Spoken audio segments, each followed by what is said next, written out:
વિદ્યાર્થી મિત્રો, મનોવિજ્ઞાનમાં આપણે પહેલું પ્રકરણ સંવેદન, ધ્યાન અને પ્રત્યક્ષીકરણ, જેનું વેઇટેજ 12 માર્કનું છે.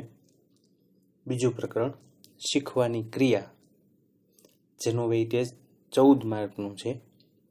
અને આજે આપણે નવું પ્રકરણ શરૂ કરવા જઈ રહ્યા છીએ. પ્રકરણનું નામ બુદ્ધિ અને એનો ગુણભાર 12 માર્કનું વેઇટેજ આ પ્રકરણ ધરાવે છે.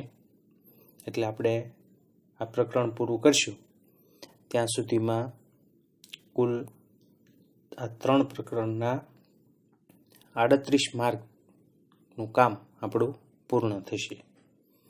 એટલે શરૂઆતના આ ત્રણેય પ્રકરણ વધુ વેઇટેજ ધરાવતા પ્રકરણ છે.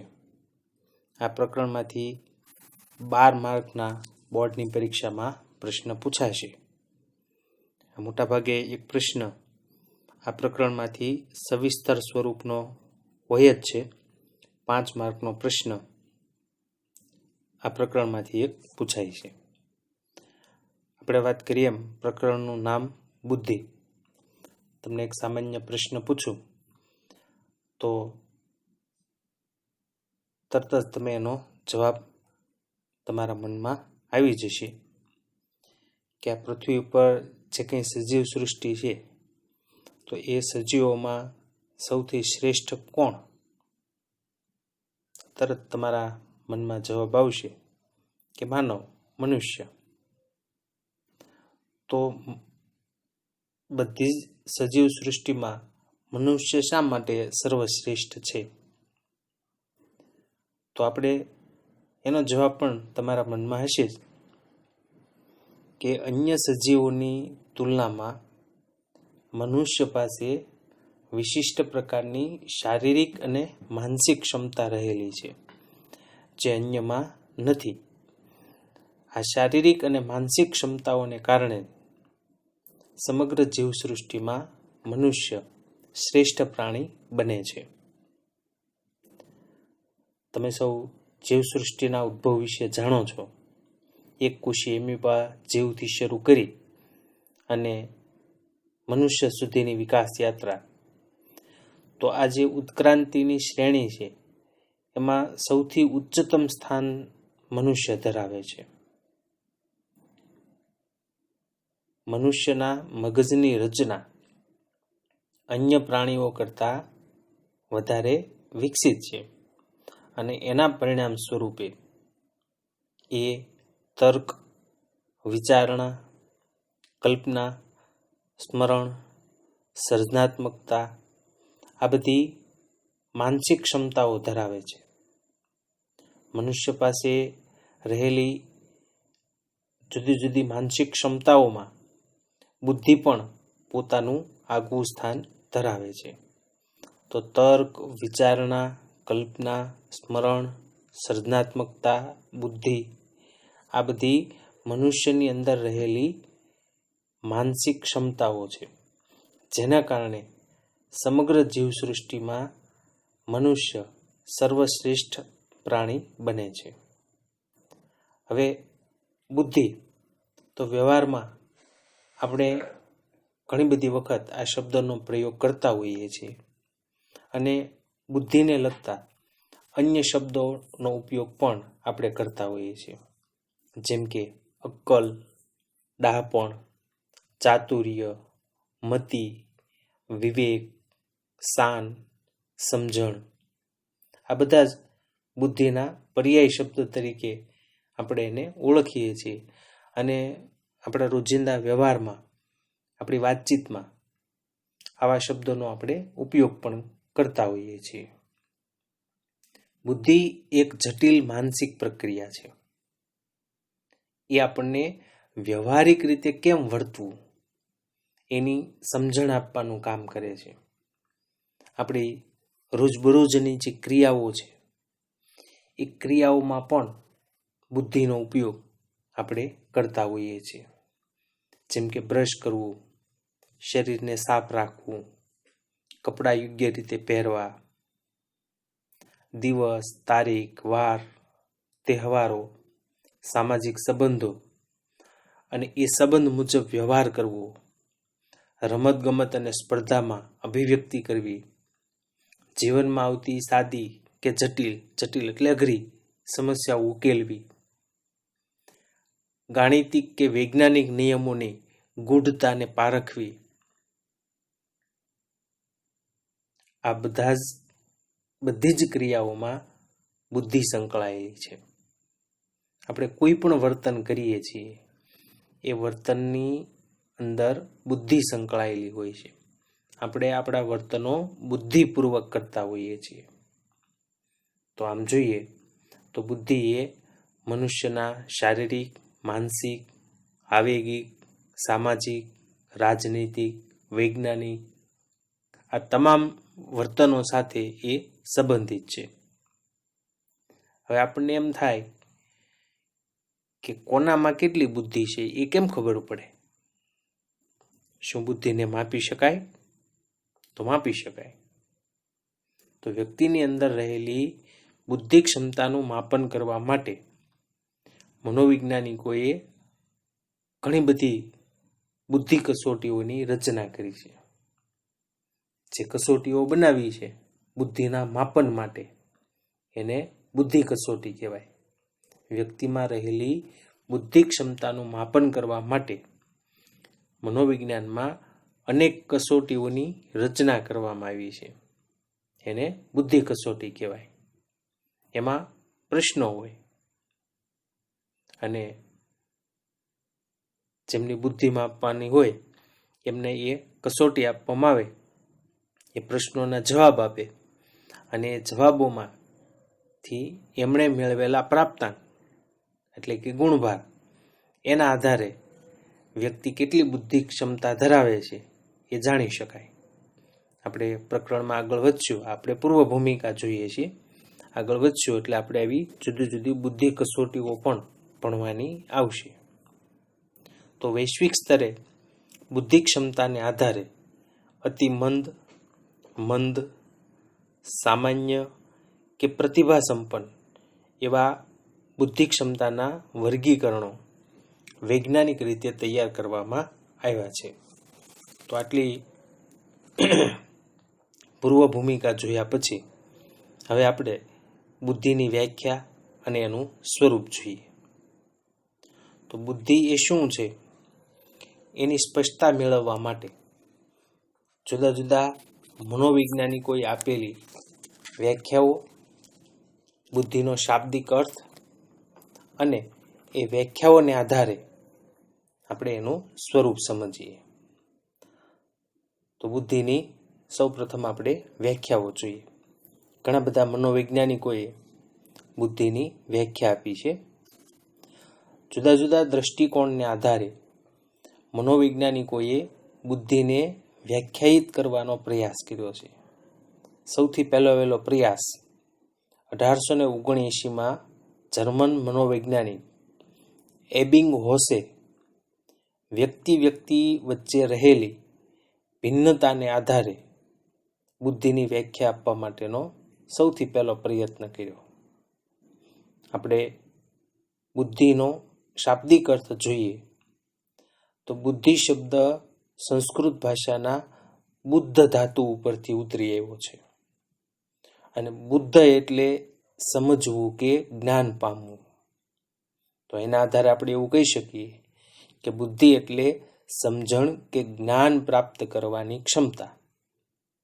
બુદ્ધિ એટલે સમજણ કે જ્ઞાન પ્રાપ્ત કરવાની ક્ષમતા. આ બુદ્ધિ શબ્દનો સંસ્કૃત ભાષાનો અર્થ થયો. સંસ્કૃત ભાષાના બુદ્ધ ધાતુ ઉપરથી બુદ્ધિ શબ્દ ઉતરી આવ્યો છે.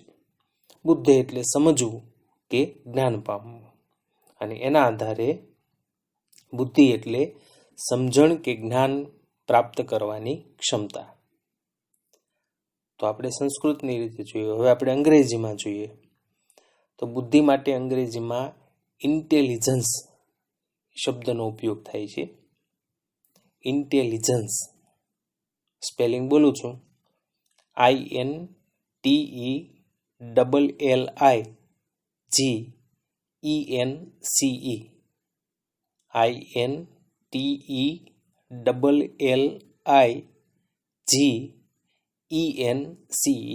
ઇન્ટેલિજન્સ. અંગ્રેજીમાં બુદ્ધિને ઇન્ટેલિજન્સ કહેવાય. એ લેટિન ભાષાના ઇન્ટેલિજર ક્રિયાપદ ઉપરથી ઉતરી આવ્યો છે. અને ઇન્ટેલિજર એટલે સમજવું. તો આમ બુદ્ધિ એટલે સમજ શક્તિ.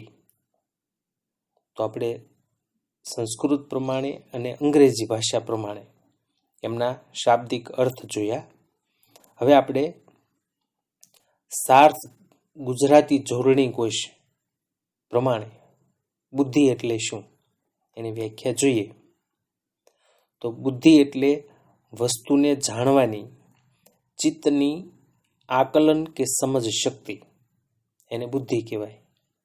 બહુ ટૂંકો સાદો અર્થ છે વસ્તુને જાણવાની ચિત્તની આકલન કે સમજ શક્તિ. ચિત્ત એટલે આપણું મગજ. કોઈ પણ વસ્તુને જાણવાનું આપણી ચિત્તની મગજની આકલન કે સમજ શક્તિ. આકલન કરવું એટલે મૂલ્યાંકન કરવું. એનું મૂલ્યાંકન કરવાનું અથવા એના વિશે સમજણ પ્રાપ્ત કરવાની શક્તિ, એનું નામ બુદ્ધિ. તો સાર્થ જોડણી કોશ પ્રમાણે 2008 પ્રમાણે બુદ્ધિ એટલે વસ્તુને જાણવાની ચિત્તની આકલન કે સમજ શક્તિ. બીજી વ્યાખ્યા આપણે જોઈએ બીન અને સાયમન. તો બીને અને સાયમને 1904માં બુદ્ધિની વ્યાખ્યા આપી છે. બુદ્ધિ એટલે સારી રીતે સમજવાની, યોગ્ય રીતે નિર્ણય લેવાની અને તર્ક કરવાની શક્તિ, એનું નામ બુદ્ધિ. 3 બાબતો છે: સારી રીતે સમજવું, યોગ્ય રીતે નિર્ણય લેવો અને તર્ક કરવાની શક્તિ, એનું નામ બુદ્ધિ. બીન અને સાયમન. ત્રીજી વ્યાખ્યા ટર્મનની 1916માં આપી છે. વ્યક્તિ જેટલા પ્રમાણમાં અમૂર્ત રીતે વિચારવાની શક્તિ ધરાવતી હોય તેટલા પ્રમાણમાં તે બુદ્ધિમાન હોય છે. તો ટૂંકી અને સાદી વ્યાખ્યા: વ્યક્તિ જેટલા પ્રમાણમાં અમૂર્ત રીતે વિચારવાની શક્તિ ધરાવતી હોય એટલા પ્રમાણમાં તે બુદ્ધિમાન હોય છે. ટર્મને 1916માં બુદ્ધિની આ વ્યાખ્યા આપી. હવે અમૂર્ત રીતે વિચારવું એટલે શું? તો મૂર્તનો વિરોધી શબ્દ અમૂર્ત છે. મૂર્ત એટલે સ્થૂળ, જેને આપણે જોઈ શકીએ, જેને આપણે સ્પર્શી શકીએ, એને મૂર્ત વસ્તુ કહેવાય.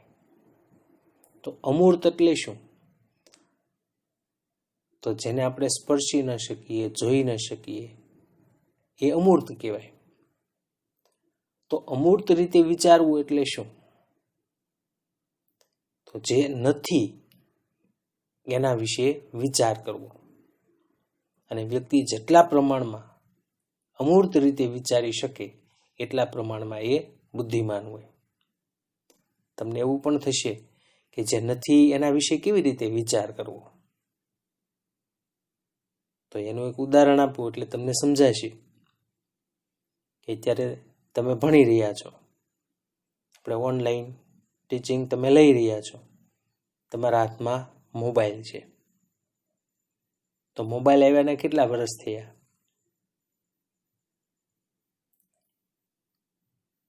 પહેલા મોબાઈલ હતો તો નહોતો.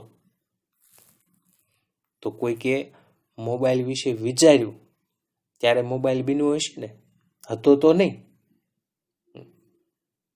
આ માત્ર મોબાઈલ એ ઉદાહરણ છે. આવું તમે તમારી આસપાસ રહેલી દરેક ચીજ વસ્તુ વિશે વિચારી શકો. જેટલી વૈજ્ઞાનિક શોધો થઈ છે એ બધી જ અમૂર્ત રીતે વિચારવાને કારણે થઈ છે. પ્લેન પહેલા હતા જ નહીં, હવાઈ મુસાફરી. અત્યારે આપણે જોઈએ છીએ કે દુનિયાનો મોટાભાગનો વ્યવહાર આજે પ્લેન દ્વારા થાય છે. એક દેશમાંથી બીજા દેશમાં જવા માટે બહુ સરળતાથી આ સુવિધા ઉપલબ્ધ છે. તો પ્લેન તો હતા જ નહીં પહેલા. તો કોઈકે વિચાર્યું હશે ને કે પ્લેન કેવું હોય, સબમરીન કેવી હોય. આ અમૂર્ત રીતે વિચારવું કહેવાય. તો વ્યક્તિ જેટલા પ્રમાણમાં અમૂર્ત રીતે વિચારી શકે એટલા પ્રમાણમાં એ બુદ્ધિમાન હોય છે. ટર્મને આ વ્યાખ્યા આપી છે. ત્યાર પછીની વ્યાખ્યા વેક્સલરની છે. 1939માં એમણે બુદ્ધિની વ્યાખ્યા આપી છે કે બુદ્ધિ એટલે વ્યક્તિની એવી સમગ્રલક્ષી શક્તિ જેને લીધે તે ધ્યેયપૂર્વક કાર્ય કરી શકે, તાર્કિક રીતે વિચારી શકે અને પર્યાવરણ સાથે અસરકારક રીતે વ્યવહાર કરી શકે. વેક્સલર. બુદ્ધિ એટલે વ્યક્તિની એવી સમગ્રલક્ષી શક્તિ જેને લીધે તે ધ્યેયપૂર્વક કામ કરી શકે, તાર્કિક રીતે વિચારી શકે, તાર્કિક એટલે તર્કબદ્ધ રીતે, અને પર્યાવરણ સાથે અસરકારક રીતે વ્યવહાર કરી શકે. આપણી આસપાસ જે કંઈ છે એમાં એ અનુકૂલન સાધી શકે એવો એનો અર્થ થાય. ત્યાર પછીની વ્યાખ્યા ગાર્ડનરની. બુદ્ધિ એટલે એક કે વધારે સાંસ્કૃતિક પરિવેશોમાં મહત્વની ગણાતી સમસ્યાઓને ઉકેલવાની કે મૂલ્યવાન વસ્તુઓનું નિર્માણ કરવાની શક્તિ કે કુશળતા, એનું નામ બુદ્ધિ. એક કે વધારે સાંસ્કૃતિક પરિવેશો એટલે જુદું જુદું સાંસ્કૃતિક વાતાવરણ. દાખલા તરીકે ભારતનું હોય, અમેરિકાનું હોય, ઇંગ્લેન્ડનું હોય, જાપાનનું હોય. તો એક કે વધારે સાંસ્કૃતિક પરિવેશોની અંદર મહત્વની ગણાતી સમસ્યા ઉકેલવાની, વ્યક્તિ સામે કોઈ સમસ્યા આવે તો એને ઉકેલી શકે અને મૂલ્યવાન વસ્તુઓનું નિર્માણ કરવાની શક્તિ, નવી વસ્તુની એ શોધ કરી શકે, બનાવી શકે એવી કુશળતા કે એની અંદર રહેલી શક્તિ, એનું નામ બુદ્ધિ. ત્યાર પછી સ્ટનબર્ગની વ્યાખ્યા જોઈએ. 1997માં એમણે આ વ્યાખ્યા આપેલી. બુદ્ધિ એટલે પર્યાવરણના કોઈ પણ સંદર્ભ સાથે અનુકૂલન કરવા માટે અથવા એને ઘાટ આપવા માટે અથવા એને પસંદ કરવા માટે જરૂરી માનસિક શક્તિઓ. તો અહીંયા આપણે વેક્સલરની વ્યાખ્યામાં જે પર્યાવરણ સાથે અસરકારક વ્યવહાર જોયો હતો એ જ વાત એમણે કરી છે. પર્યાવરણની સાથે અનુકૂલન સાધવું. તો એ અનુકૂલન સાધવા માટેની માનસિક શક્તિઓને બુદ્ધિ કહેવાય. છેલ્લી વ્યાખ્યા આપણે જોઈએ જેપી દાસની. 2004માં એમણે આ વ્યાખ્યા આપી છે. બુદ્ધિ એ તમામ બૌદ્ધન પ્રક્રિયાઓનો સરવાળો છે જેમાં આયોજન, માહિતીનું સંકેતોમાં અંકન, ધ્યાન વગેરેનો સમાવેશ થાય છે. જેપી દાસ 2004. બુદ્ધિ એ તમામ બૌદ્ધન પ્રક્રિયાઓનો સરવાળો છે. આપણે અગાઉ જે જોઈ ગયા હતા માનસિક ક્ષમતાઓ, એ બધી બૌદ્ધન પ્રક્રિયાઓ કહેવાય. એ બધાનો સરવાળો છે. એમાં આયોજન આવે, માહિતીનું સંકેતોમાં અંકન એટલે પ્રતીકોમાં એનું અંકન થાય, ધ્યાન હોય, આ બધાનો બુદ્ધિમાં સમાવેશ થાય. તો ઘણી બધી જુદી જુદી આપણે બુદ્ધિની વ્યાખ્યાઓ જોઈ. 3-4 વ્યાખ્યાઓ એમાંથી બરાબર રીતે યાદ કરી લેવાની. ખાસ કરીને ટર્મનની વ્યાખ્યા ઘણી બધી વખત પરીક્ષામાં પૂછાયેલી છે. સ્ટનબર્ગની વ્યાખ્યા ક્યારેક પૂછાય છે. આપણે જે વ્યાખ્યાઓ જોઈ એ વ્યાખ્યાને આધારે આપણે હવે બુદ્ધિનું સ્વરૂપ સમજવાનું છે. તો આપણે જુદા જુદા મનોવૈજ્ઞાનિકોએ આપેલી વ્યાખ્યાને આધારે બુદ્ધિનું સ્વરૂપ જોઈએ તો એમાં 5 મુદ્દા છે. બુદ્ધિની વ્યાખ્યાને આધારે જ આપણે એનું સ્વરૂપ સમજવાનું છે. તો એ વ્યાખ્યામાંથી મહત્વની વિગતો તારવી અને એ અહીંયા મૂકી છે. બુદ્ધિના સ્વરૂપમાં પહેલી બાબત છે વિભિન્ન બોધાત્મક માનસિક શક્તિઓનો સરવાળો છે. બુદ્ધિ એ શું છે? તો બુદ્ધિ એ જુદી જુદી બોધાત્મક એટલે કે માનસિક શક્તિનો સરવાળો છે. આપણે એક વ્યાખ્યામાં આ વાત જોઈ ગયા છીએ. છેલ્લે જેપી દાસની વ્યાખ્યા જોઈ એમાં જ આપણે આ વાત જોઈ કે બુદ્ધિ એ તમામ બૌદ્ધિક અથવા બોધન પ્રક્રિયાઓનો સરવાળો છે. તો મનુષ્યમાં રહેલી જે વિવિધ માનસિક શક્તિઓ આપણે અગાઉ જોઈ ગયા, તર્ક, વિચારણા, કલ્પના, નિર્ણય ક્ષમતા, આ બધી માનસિક ક્ષમતાઓ છે. આ માનસિક ક્ષમતાઓનો સરવાળો છે. આ બધા જ બુદ્ધિના પાસા છે. એટલે એમ કહી શકાય કે આ બધાનો સરવાળો એટલે બુદ્ધિ. એટલે કે બુદ્ધિ એક સમગ્રલક્ષી માનસિક શક્તિ છે. બુદ્ધિ એ શું છે? તો બુદ્ધિ એ એક સમગ્રલક્ષી માનસિક શક્તિ છે કે જેમાં બધી જ માનસિક શક્તિઓનો સરવાળો થાય છે. બીજી વાત, અમૂર્ત રીતે તર્ક કરવાની ક્ષમતા. આપણે ટર્મનની વ્યાખ્યામાં જોયું હતું કે વ્યક્તિ જેટલા પ્રમાણમાં અમૂર્ત રીતે વિચારવાની શક્તિ ધરાવતી હોય એટલા પ્રમાણમાં એ બુદ્ધિમાન હોય છે. તો બુદ્ધિ એટલે શું? તો અમૂર્ત રીતે તર્ક કરવાની ક્ષમતા. બુદ્ધિ એ અમૂર્ત રીતે તર્ક કરવાની એક ક્ષમતા છે. અમૂર્ત તર્ક કે ચિંતન એ એવી એક માનસિક ક્ષમતા છે કે જેની મદદથી વ્યક્તિ શાબ્દિક, ગાણિતિક, વૈજ્ઞાનિક નિયમોને સરળતાથી સમજી શકે છે. શબ્દ, ગણિત અને વિજ્ઞાનના નિયમો એને આ અમૂર્ત રીતે વિચારવાથી, તર્ક કરવાથી એને સમજી શકાય છે.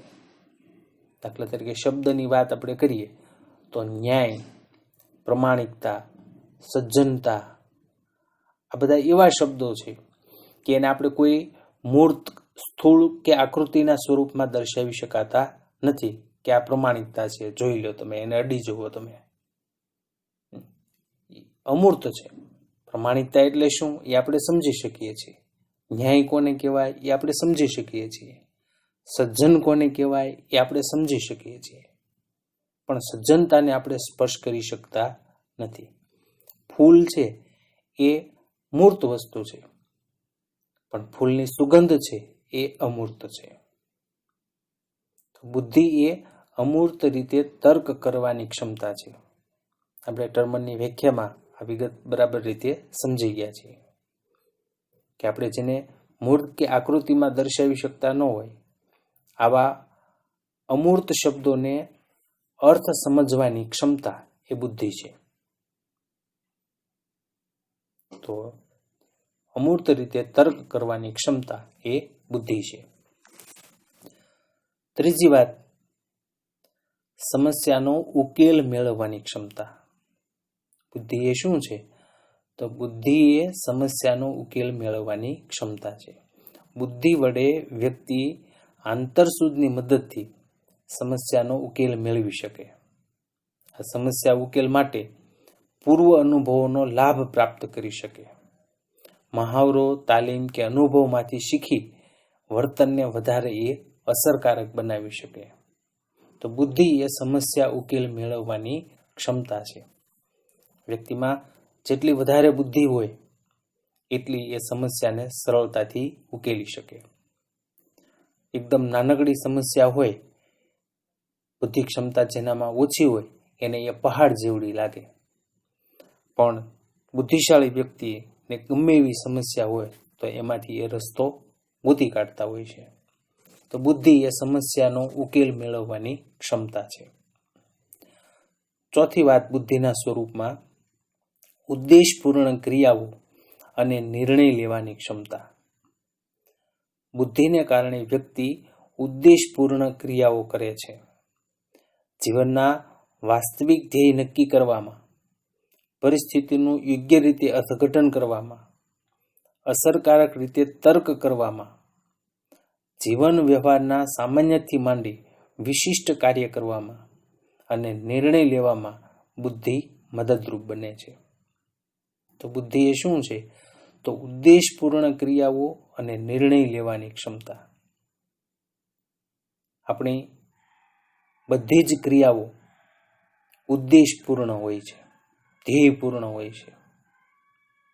ધ્યેયને ધ્યાનમાં રાખી અને આપણે જુદી જુદી ક્રિયાઓ એટલે કે કાર્ય કરતા હોઈએ છીએ. તો ધ્યેય નક્કી કરવામાં પરિસ્થિતિનું યોગ્ય અર્થઘટન કરવું પડે કે પરિસ્થિતિ કેવી છે, આપણી ક્ષમતા કેટલી છે, એ પ્રમાણે આપણે ધ્યેય નક્કી કરીએ તો એમાં એ બુદ્ધિ મદદરૂપ થાય. અસરકારક રીતે તર્ક કરવામાં મદદરૂપ થાય. સામાન્યથી માંડી વિશિષ્ટ કામ કરવામાં બુદ્ધિ આપણને મદદરૂપ થાય. અને જીવનમાં અનેક પરિસ્થિતિઓમાં આપણે અનેક વખત નિર્ણયો લેવાના થતા હોય.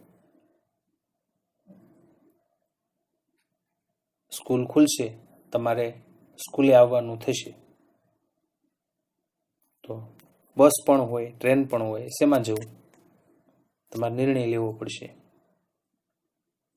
પરીક્ષા નજીક આવે છે, શું વાંચવું? ટેક્સ્ટ વાંચવું, બ્રેલ પુસ્તક વાંચવું, ઓડિયો સાંભળવો, નવનીત વાંચવી, અપેક્ષિત વાંચવી, નિર્ણય લેવો પડે. તો આ નિર્ણય લેવામાં પણ બુદ્ધિ મદદરૂપ થાય છે. તો ઉદ્દેશપૂર્ણ ક્રિયાઓ અને નિર્ણય લેવાની ક્ષમતામાં બુદ્ધિ મદદરૂપ બને છે. છેલ્લી વાત છે વાતાવરણ સાથે સમાયોજન કે અનુકૂલન કરવાની ક્ષમતા. બુદ્ધિ વ્યક્તિને વાતાવરણની સાથે અસરકારક રીતે સમાયોજન કે અનુકૂલન કરવામાં મદદરૂપ બને છે. બુદ્ધિ એ નવી પરિસ્થિતિઓ કે કાર્ય અંગે બદલાતી જતી અપેક્ષાઓ સાથે સાનુકૂળ થવાની શક્તિ છે. બુદ્ધિ વ્યક્તિને વાતાવરણ સાથે સમાયોજન અથવા અનુકૂલન કરવાની એક શક્તિ છે. તમે કોઈ પણ પરિસ્થિતિમાં કોઈ પણ જગ્યાએ જાઓ તો ત્યાં તમારે અનુકૂલન, સમાયોજન સાધવું પડે. જો સમાયોજન ન સાધો તો તમે ત્યાં ટકી શકો નહીં. આ જીવસૃષ્ટિ પણ એણે પણ અનુકૂલન સાધવું પડે. જે સજીવો પૃથ્વીના વાતાવરણ સાથે અનુકૂલન સાધી શક્યા એ જ પૃથ્વી પર ટકી શક્યા. જે અનુકૂલન કે સમાયોજન સાધી શક્યા નથી એ પૃથ્વી પર આજે જોવા મળતા નથી.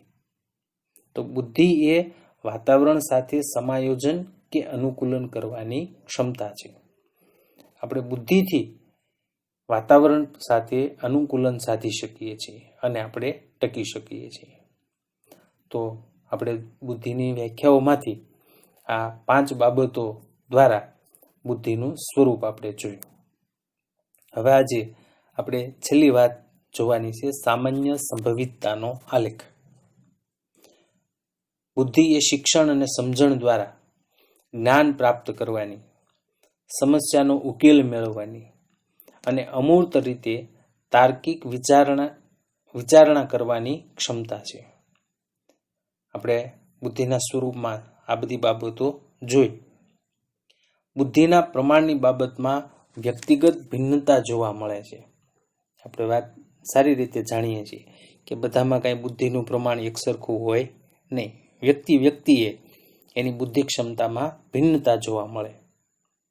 તો વ્યક્તિની અંદર રહેલું બુદ્ધિ ક્ષમતાનું માપન કરવા માટે વિલિયમ સ્ટર્ને 1912ની અંદર સૌ પ્રથમવાર સૂત્ર દર્શાવ્યું હતું.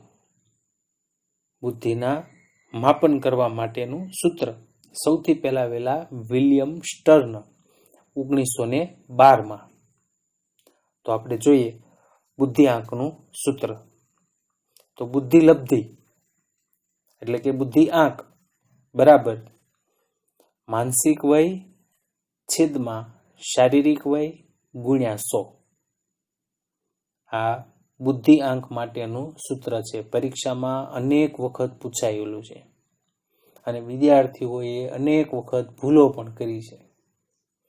ઉપર માનસિક વય છે, છેદમાં શારીરિક વય છે, તો એ બે ઉલટ સુલટ થઈ જાય.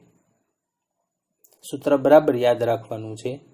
બુદ્ધિ લબ્ધિ બરાબર માનસિક વય છેદમાં શારીરિક વય ગુણ્યા 100.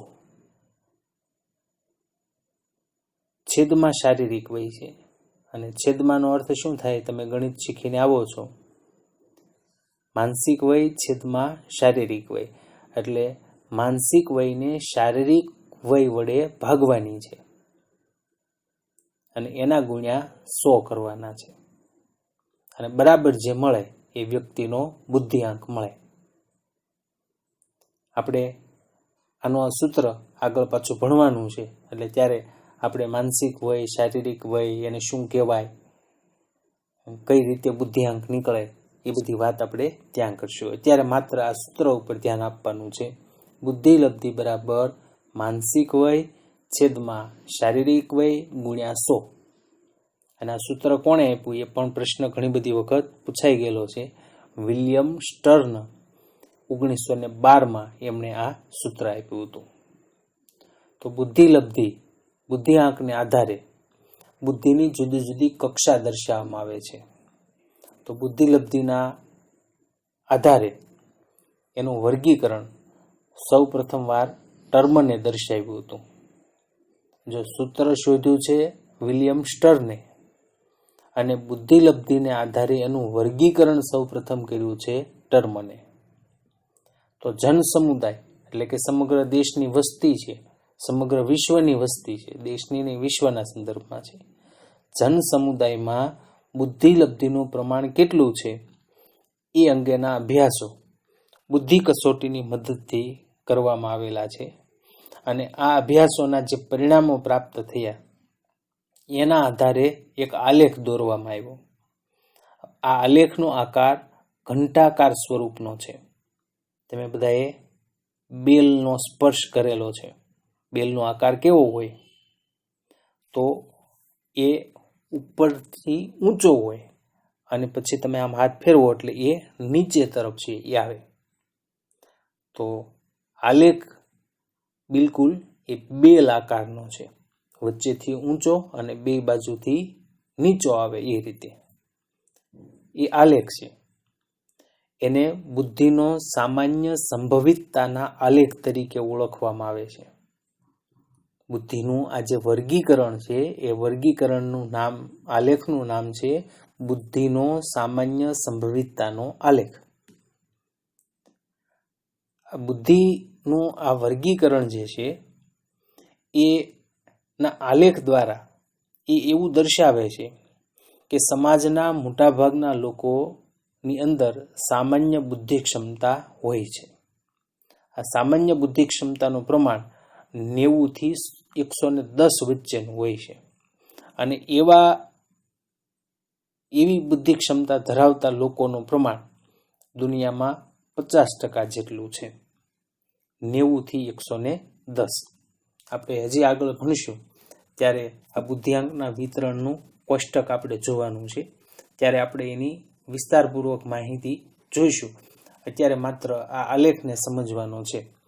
હવે આપણે વાત કરી કે આલેખનો આકાર બેલ સ્વરૂપનો છે. હવે બેલનો બરાબર વચ્ચેનો ભાગ એ સૌથી ઊંચો ભાગ કહેવાય. તો ત્યાંનો જે બુદ્ધિઆંક છે આલેખમાં એ 100 છે, 100.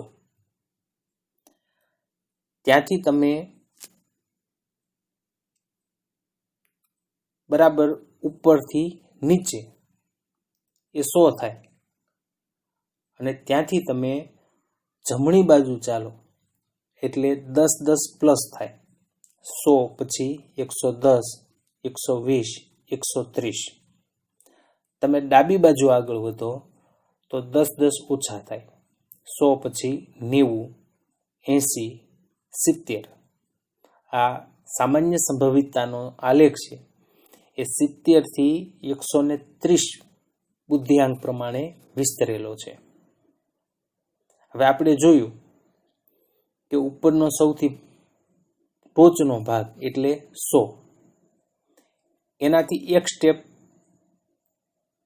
જમણી બાજુ એટલે 110 અને એક સ્ટેપ ડાબી બાજુ એટલે 90. તો જે આલેખ છે બેલ આકારનો એનો સૌથી વધારે ઊંચાઈ વાળો ભાગ આ 90 થી 110 માં આવી જાય. પછી બેલની કોર સાઈડનો ભાગ આવે એટલે એ સાંકડો થતો જાય. તો 90 થી 110 સુધીનો બુદ્ધિઆંક ધરાવતા લોકોનું પ્રમાણ 50% જેટલું હોય છે. પછી એનાથી ડાબી બાજુ તો એમાં 80-70 એમ ઓછા થાય, અને જમણી બાજુ તો 110 પછી 120 130 એમ વધે.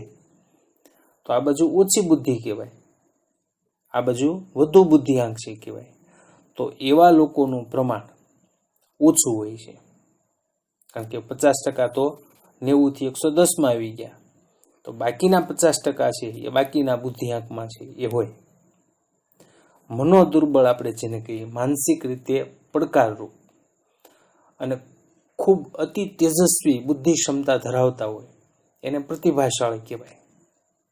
તો એ બેયનું પ્રમાણ ખૂબ ઓછું છે, 2.2% જેટલું. જેનો બુદ્ધિઆંક 70 થી ઓછો હોય અને 130 કરતાં વધારે હોય. 70 થી ઓછો હોય એ મનોદુર્બળ કહેવાય, માનસિક રીતે પડકારરૂપ કહેવાય. અને 130 થી વધારે હોય એ અતિ તેજસ્વી બુદ્ધિશાળી પ્રતિભાશાળી વ્યક્તિ કહેવાય. તો એનું પ્રમાણ 2.2% જેટલું છે.